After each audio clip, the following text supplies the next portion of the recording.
মাথার ভেতর একটা গোপন সুইচ আছে, যা যদি অন করা যায় তাহলে তুমি নিজের ক্ষুধা, তোমার তৃষ্ণা, এমনকি সময়ের সীমা পর্যন্ত অতিক্রম করতে পারবে। চমকে যাচ্ছ? হ্যাঁ, প্রাচীন ভারতের ঋষিরা এই রহস্যটা ধরেছিলেন। এটা পারলৌকিক নয়, বিজ্ঞান নয়, বরং মানুষের অন্তর্গত শক্তির প্রবাহের সবচেয়ে গভীর গোপনীয় পথ। এই গোপন সুইচের নাম খেচড়ি মুদ্রা। শব্দের গভীর অর্থ হল আকাশের মাঝ দিয়ে চলা, অর্থাৎ মস্তিষ্কের অচেতন স্থান থেকে এমন এক জ্ঞানের অবস্থানে যাওয়া যেখানে সময়, ক্ষুধা, তৃষ্ণা ও ইন্দ্রিয় সব থেমে যায়। অনেককে শুনতে অদ্ভুত লাগতে পারে, কি সত্যিই এমন কিছু আছে? হ্যাঁ, কিন্তু এটা কোনো জাদুকরীর খেলা নয়। এটি সেই বোধের অভিজ্ঞতা যেখানে তোমার শরীরের অভ্যন্তরীণ গণনা, অনুভব, জিজ্ঞাসা সবই নিজে নিজে থেমে যায়। এটি শেখার জন্য কোন তত্ত্ব নয়, এটি অভিজ্ঞতা। ক্রমান্বয়ে ধীরে ধীরে আধ্যাত্মিক অধ্যবসায়ের মাধ্যমে একটি শান্ত প্রবাহ তৈরি হয়, যা তোমার মনকে মস্তিষ্কের সীমা ছাড়িয়ে আকাশের বিন্দুতে নিয়ে যায়। এই মুদ্রা আমায় শিখিয়েছিল যে পথ আমরা সাধারণভাবে দেখতে পাই তা তোমার জীবনের সমস্ত প্রশ্নের উত্তর নয়। আমরা খুঁজে পেতে পারি একটি গোপন জায়গা নিজের ভেতর, যে স্থানে তুমি নিজের জীবনের তোমার চাহিদা, তোমার আবেগ, তোমার ইচ্ছাশক্তি এবং তোমার সর্বাধিক আত্মিক ইচ্ছাকে একত্রিত করতে পারবে। এই পথ তোমাকে শেখায় তুমি কোনো দেহ নয়, কোনো মন নয়, বরং এক অনন্ত আত্মার জোনে বসবাস করো। আজ এই ভিডিও আমরা সেই জিনিসটি খুলে দেব, কেন পুরাতন ঋষিরা এটিকে গোপন সুইচ বলতেন, এটা কিভাবে কাজ করে, এটি কিভাবে তোমার জীবন বদলে দিতে পারে, এবং এটির আধ্যাত্মিক অর্থ কী। এই পথটি সহজ নয়, কিন্তু যারা প্রস্তুত তারা নিজের ভেতর সেই অদেখা আলো দেখবে। এই আলো সময়, ক্ষুধা, তৃষ্ণা সবকিছুকে ছাড়িয়ে যায়। এই আলোই হলো তোমার অন্তরের অমৃত। খেচড়ি মুদ্রা কি এবং এর অর্থ? খেচড়ি মুদ্রা শব্দটি এসেছে সংস্কৃত থেকে। খে মানে আকাশ শূন্যতা, চারি মানে চলমান ঘোরাঘুরি করা, মুদ্রা মানে সিল চিহ্ন, অর্থাৎ অন্তরের আকাশে চলমান অবস্থান। একে বলা হয় খেচড়ি মুদ্রা। শারীরিকভাবে এটি একটি মুদ্রা যেখানে জিভকে নিচের তলুক থেকে উপরের দিক, পিছনের নাকের মুখ পর্যন্ত টেনে নেওয়া হয়। অনেক শাস্ত্র বলে এটিকে স্পন্দিত করা হয় এমন একটি বিন্দুর দিকে যা উচ্চতর চেতনাকে খুলে দেয়। এই জায়গাতে পৌঁছানো, শরীরের ভেতরে এমন এক সুইচ খুঁজে পাওয়া যা তোমার আবেগ, মানুষের সাধারণ ইন্দ্রিয় এবং জীবনের ক্ষুধা ও তৃষ্ণাকে ক্রমান্বয়ে কন্ট্রোল করে। খেচড়ি মুদ্রা শারীরিকভাবে জিভকে পিছনের অংশে নিয়ন্ত্রণ করে এবং শ্বাস, প্রশ্বাস, চাপ এবং মস্তিষ্কের চক্র এর উপর সরাসরি প্রভাব ফেলে। শ্রদ্ধেয় হঠযোগ শাস্ত্র বলে যে ব্যক্তি এটি নিয়মিত অনুশীলন করে সে তার শরীরের অভ্যন্তরীণ শক্তিকে নিয়ন্ত্রণ করতে শেখে। প্রাচীন ঋষিরা বলতেন, যখন জীব উপরের অংশে পৌঁছায় তখন শরীর অমৃত, নেকটার ডিভাইন জুইস এর প্রবাহ অনুভব করে। এই অমৃতকে বলা হয় সেই শক্তি যা জীবনের ক্ষুধা, তৃষ্ণা এবং সময় সীমা ছাড়িয়ে যায়। এটা কোনো জাদু নয়, এটা একটি অভিজ্ঞতা যেখানে তুমি নিজেকে দেখতে শেখো তুমি শুধু দেহ নও, তুমি বিশ্বাস, অনুভূতি, চিন্তা এতেও সীমাবদ্ধ না। এটা তোমার আত্মার এক মৃদু প্রদীপ। যারা এটি অনুশীলন করেন তারা বলেন এটা চেতনাকে কেন্দ্র করে, মনকে শান্ত করে এবং মনকে শূন্যতার দিকে নিয়ে যায়। এটি গুরুদের ভাষায় বলা হয় চেতনাকে সুষুম্না মাধ্যমে ছড়িয়ে দেওয়া এবং আত্মার সঙ্গে একাত্মতা লাভ করা। এটি বোঝায় তুমি তোমার নিজের অনুভব, আবেশ, ইচ্ছা তার সব কিছুকে ছাড়িয়ে গিয়ে দেবার শক্তি অর্জন করো। প্রতিরোধে বলবে এটি কোনো সহজ কাজ নয়। এটা ধৈর্যের কাজ, মনকে নিবিষ্ট করবে, শরীরকে গুছাবে এবং প্রজ্ঞার দিকে নিয়ে যাবে। তুমি যদি এই পথটি অনুসরণ করো তুমি দেখতে পারবে ক্ষুধা আর তৃষ্ণা শুধুই দেহের চাহিদা নয়, এটা চেতনা শূন্যতায় পতনের কারণ। তুমি যদি গভীরভাবে লক্ষ্য করো মানুষের জীবনটা আসলে কয়েকটা সুইচের ওপর চলে। ক্ষুধা অন হলে খাওয়া, ভয় অন হলে পালানো, আকর্ষণ অন হলে আসক্ত হওয়া, আর চিন্তা অন হলে ঘুম হারানো। এই সুইচগুলো বাইরে থেকে নয়, ভেতর থেকেই অন অফ হয়। প্রাচীন যোগীরা এই প্রশ্নটাই করেছিলেন, এই সুইচগুলো চালায় কে? আর সেই প্রশ্নের উত্তর খুঁজতে গিয়েই তারা আবিষ্কার করেছিলেন মানুষের মুখের ভেতরে, জিভের পেছনে, মস্তিষ্কের এক অদ্ভুত সংযোগস্থলে একটি এমন কেন্দ্র আছে যেটা সরাসরি মানুষের চেতনার প্রবাহের সঙ্গে যুক্ত।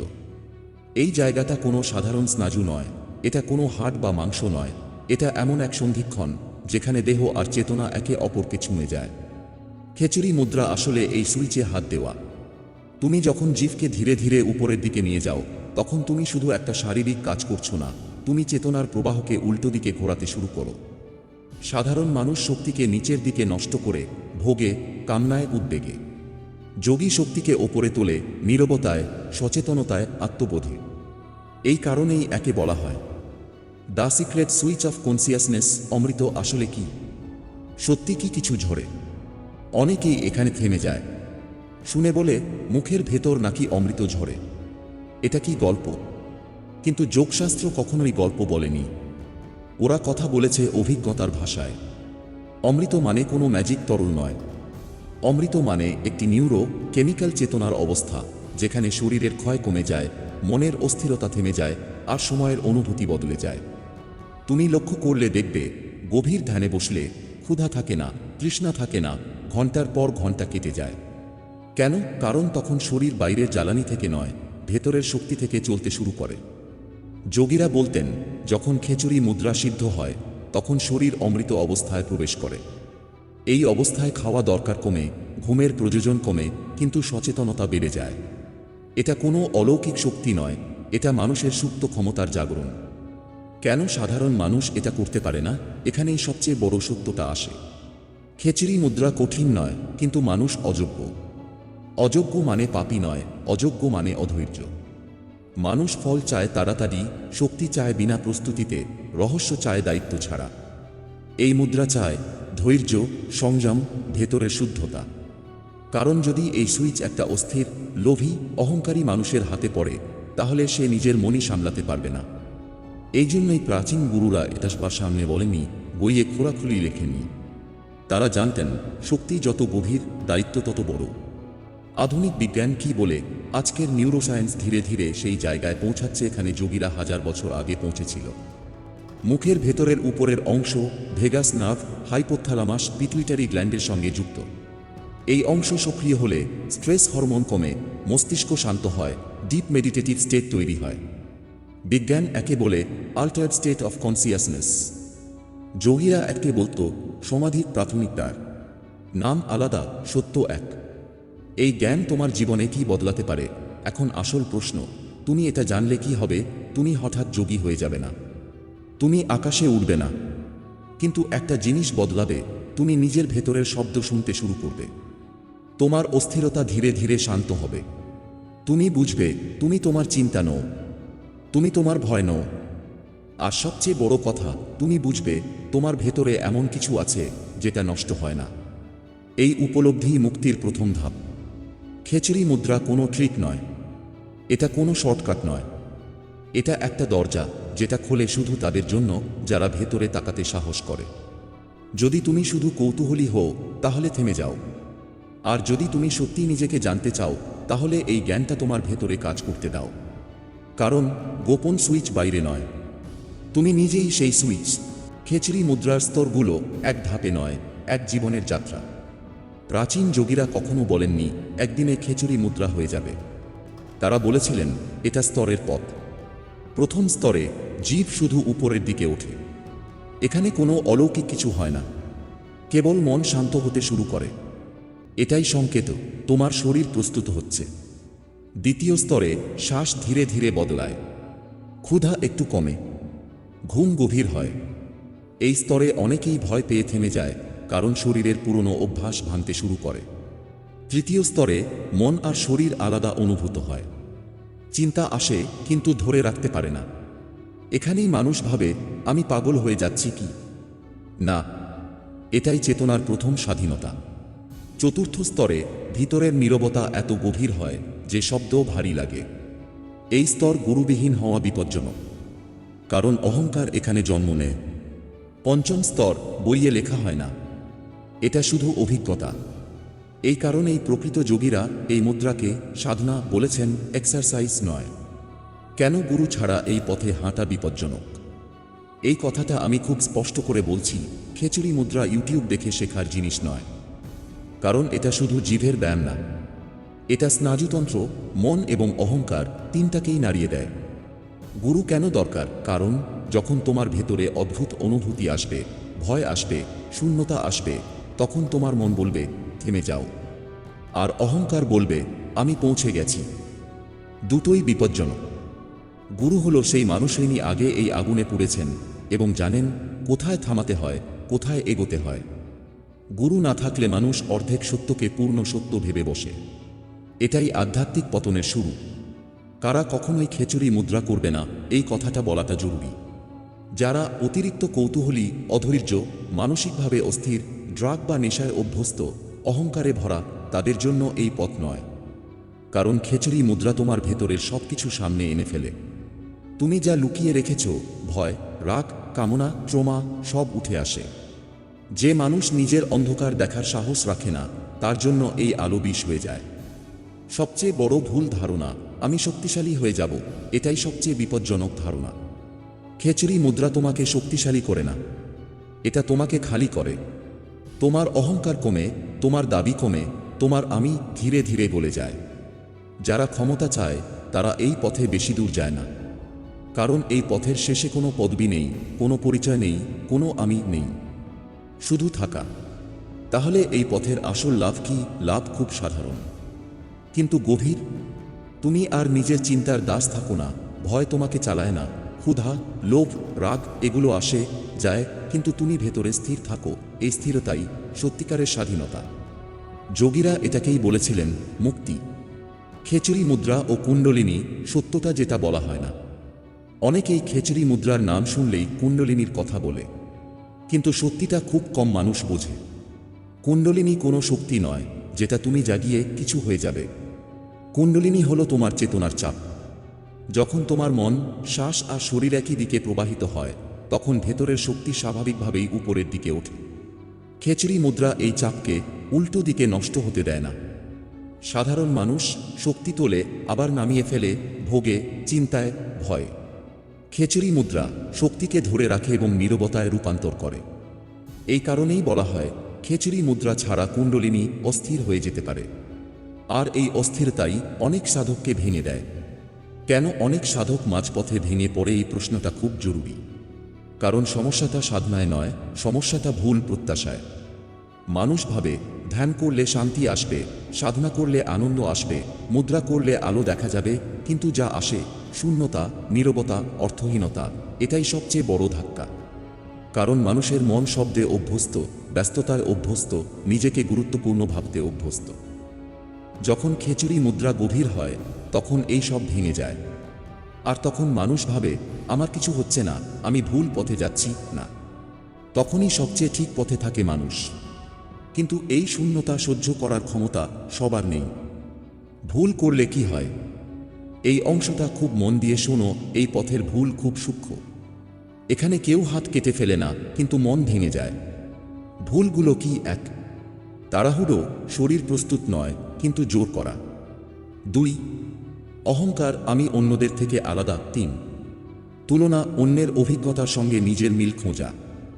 4, নিঃসঙ্গতা, গুরুকে বাদ দিয়ে একা চলা। এর ফল অস্থির মন, অকারণ ভয়, শূন্যতার আতঙ্ক, নিজের ওপর সন্দেহ। এই অবস্থায় অনেকে আধ্যাত্মিকতা ছেড়ে পালায়। কিন্তু দোষ পথের নয়, দোষ অধৈর্যের। সত্যিকারের সাধকের মানসিক গঠন এই পথ সবার জন্য নয়। এই পথ তাদের জন্য যারা কিছু হওয়া ছেড়ে কিছু না হওয়া শিখতে চায়। একজন সত্যিকারের সাধক নিজেকে বিশেষ ভাবে না, অভিজ্ঞতা নিয়ে গর্ব করে না, কারো কাছে প্রমাণ দিতে চায় না, নিজের অন্ধকারকে লুকোয় না। সে জানে আমি জানি না। এই না জানার মধ্যেই আসল জ্ঞান জন্ম নেয়। নীরবতার ভয় সবচেয়ে বড় পরীক্ষা। একটা সময় আসে যখন তুমি একা বসে থাকো আর ভেতরে কোনো শব্দ থাকে না, না আনন্দ, না দুঃখ, না লক্ষ্য, না প্রশ্ন। এই নীরবতাকে মানুষ ভুল করে মৃত্যু ভাবে, কিন্তু যোগীরা জানে এই নীরবতাই জীবনের গর্ভ। খেচুরি মুদ্রা তোমাকে এই নীরবতার মুখোমুখি দাঁড় করায়। যদি তুমি পালাও, তুমি আবার পুরনো জীবনে ফিরে যাবে। যদি তুমি থাকো, তুমি আর আগের মানুষ থাকবে না। খেচুরি মুদ্রা শেখায় তুমি কিছু পাওয়ার জন্য জন্মাওনি, তুমি কিছু হওয়ার জন্য জন্মাওনি, তুমি জন্মেছ থাকার জন্য। যখন তুমি শুধু থাকো, ভয় থাকে না, চাওয়া থাকে না, হারানোর কিছু থাকে না। এই অবস্থায় মুক্তি কোনো লক্ষ্য নয়, এটা স্বাভাবিক অবস্থা। খেচুরি মুদ্রা মৃত্যু, আর যে সত্যটা কেউ বলতে চায় না। মানুষ আসলে সাধনা করে কেন? শান্তির জন্য, শক্তির জন্য, জ্ঞান পাওয়ার জন্য না। মানুষ সাধনা করে কারণ সে ভেতরে ভেতরে মৃত্যুকে ভয় পায়। এই ভয়টা আমরা মুখে স্বীকার করি না, কিন্তু প্রতিটা তাড়াহুড়ো, প্রতিটা দুশ্চিন্তা, প্রতিটা আরেকটু চাই, এই ভয়েরই অন্য নাম। খেচুরি মুদ্রা এই ভয়টাকে সরাসরি স্পর্শ করে। যখন জিভ উপরের দিকে ওঠে, শ্বাস শান্ত হয়, মন স্তব্ধ হয়, তখন তুমি প্রথমবার অনুভব করো নিজের অনুপস্থিতি। এই অনুপস্থিতি মানুষের সবচেয়ে বড় আতঙ্ক। কারণ আমরা সারা জীবন শিখেছি আমি আছি, আমার পরিচয় আছে, আমার ভবিষ্যৎ আছে, কিন্তু খেচুরি মুদ্রার গভীরে এই সব ভেঙে যায়। আর তখন তুমি দেখো আমি নেই, তবুও কিছু একটা আছে। এই উপলব্ধি মৃত্যুভয় ভেঙে দেয়। যোগীরা কেন কম হাসে কিন্তু অদ্ভুত রকম শান্ত থাকে? অনেকে বলে যোগীরা এত গম্ভীর কেন? কারণ তারা জানে জীবন কোনো নাটক নয়। হাসি কান্না আসে যায়, কিন্তু সত্য বদলায় না। খেচুরি মুদ্রা যখন গভীর হয় তখন তুমি জীবনের ওপর ভর করো না, জীবন তোমার ওপর দিয়ে যায়। এই অবস্থায় অতিরিক্ত হাসি নেই, অতিরিক্ত দুঃখ নেই, আছে এক ধরনের নীরব স্থিরতা। এটা উদাসীনতা নয়, এটা বোঝা। সংসার ছাড়া কি সাধনা অসম্ভব? এটা সবচেয়ে বড় মিথ্যা। সংসার বাধা নয়, অচেতনতা বাধা। খেচুরি মুদ্রা কোনো পাহাড়ে বসে করার জিনিস নয়, এটা চেতনার ভেতরে ঘটে। তুমি কাজ করতে করতে, দায়িত্ব নিতে নিতে মানুষের ভিড়ে থেকেও ভেতরে স্থির থাকতে পারো। যারা পালিয়ে যায় তারা আসলে সাধনা নয়, ভয় থেকে পালায়। সত্যিকারের যোগী জীবনের মাঝেই নীরব। সাধনা আর সাধারণ জীবনের মিলনবিন্দু একটা সময় আসে যখন সাধনা আর জীবন আলাদা থাকে না। তখন শ্বাস নেওয়াও সাধনা, চুপ করে থাকাও সাধনা, কথা বলাও সাধনা। খেচুরি মুদ্রা তখন আর মুদ্রা থাকে না, এটা স্বাভাবিক অবস্থা হয়ে যায়। এই অবস্থায় তুমি আর জিজ্ঞেস করো না আমি ঠিক পথে আছি তো, কারণ প্রশ্ন করার মতো কেউ থাকে না। আধ্যাত্মিক জীবনের সবচেয়ে বড় মিথ্যাটা খুব সহজ, একদিন সব ঠিক হয়ে যাবে। না, সব ঠিক হয় না, সব দেখা যায়। আর যখন দেখা যায় তখন আর ঠিক ভুলের দরকার পড়ে না। খেচুরি মুদ্রা তোমাকে ঠিক মানুষ বানায় না, এটা তোমাকে সত্য মানুষ বানায়। একদম শেষ কথা, যদি তুমি এতদূর শুনে থাকো তাহলে একটা কথা বলতেই হয়, তুমি কৌতূহলী নও। তুমি ডাক পেয়েছ, কিন্তু মনে রেখো এই পথ কাউকে বিশেষ বানায় না। এই পথ সব বিশেষত্ব কেড়ে নেয়। যেদিন তুমি আর কিছু হতে চাইবে না সেদিনই তুমি সব কিছু হয়ে যাবে। খেচুরি মুদ্রা সেই দিনের জন্যই। আমি এখানে থামছি, এটাই শেষ অংশ। যদি কখনো মনে হয় এই কথাগুলো আবার শুনতে চাও, জেনে রেখো পথ বাইরে নেই। তুমি যেখানেই বসে আছো সেখানেই শুরু।